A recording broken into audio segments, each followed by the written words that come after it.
being in court, accused of a crime you didn't commit, only to have the officer who arrested you mock you in front of everyone. But what this racist cop didn't know: in a small town in Ohio, Officer Mark Thompson had built a reputation over the years, but not a good one.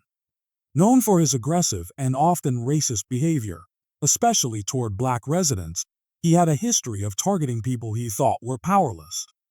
One day, he arrested a woman named Lisa Carter, accusing her of theft. Lisa, a single mother and community volunteer, knew she was innocent, but Thompson didn't care. He handcuffed her in front of her young son, making snide comments about her race and calling her a thug in front of her neighbors. When the case went to court, Lisa expected justice to prevail. But instead, Officer Thompson doubled down. During the hearing, he smirked as he described Lisa as a typical troublemaker, using coded language that everyone in the room understood. The judge, seemingly indifferent, allowed Thompson's behavior to go unchecked. Lisa sat there, humiliated but composed, knowing something the officer didn't. Her life was about to change in a way he could never imagine. The real problem wasn't just Thompson's racism, it was the system that enabled him. For years, complaints about his behavior had been ignored.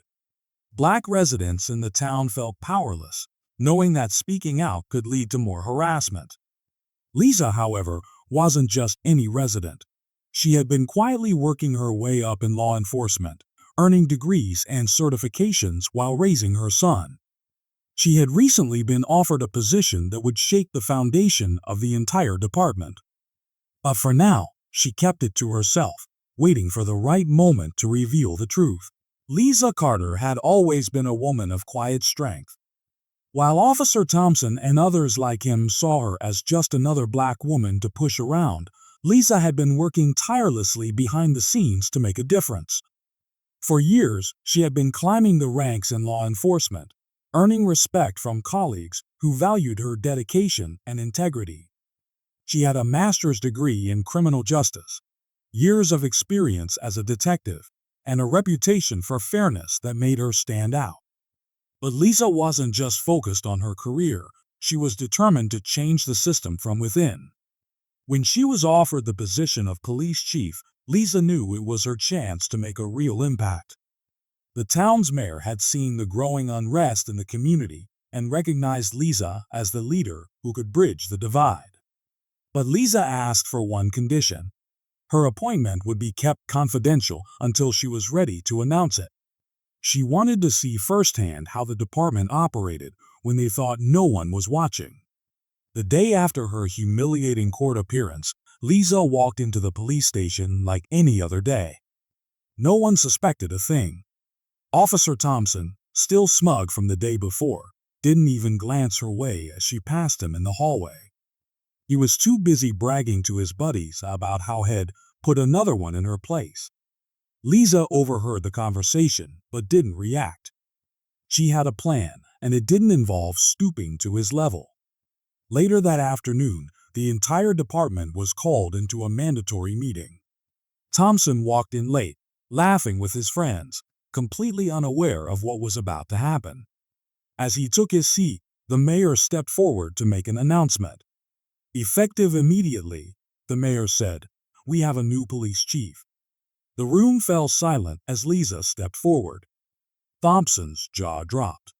The officers who had laughed with him moments ago now avoided his gaze. Lisa didn't say much. She didn't need to. Her presence alone sent a clear message. Things were about to change. The room was tense as Lisa Carter stood at the front, her calm demeanor cutting through the silence like a knife. Officer Thompson, who had been laughing and joking just moments ago, now sat frozen in his seat. His face went pale, and his hands gripped the edge of the table as if he were trying to steady himself. The other officers shifted uncomfortably, glancing between Lisa and Thompson, unsure of what would happen next. Lisa didn't raise her voice or show anger. Instead, she spoke with a quiet authority that demanded attention.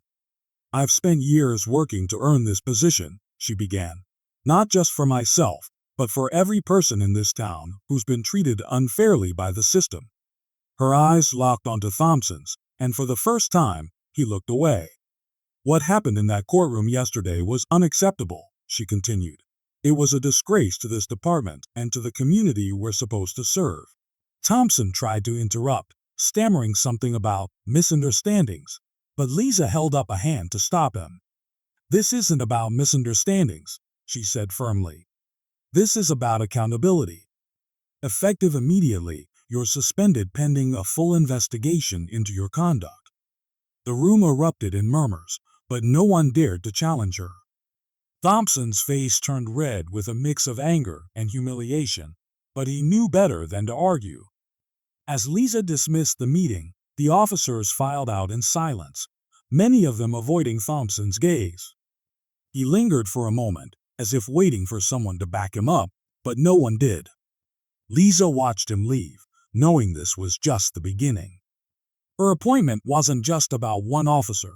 It was about dismantling a culture of racism and abuse that had been ignored for too long.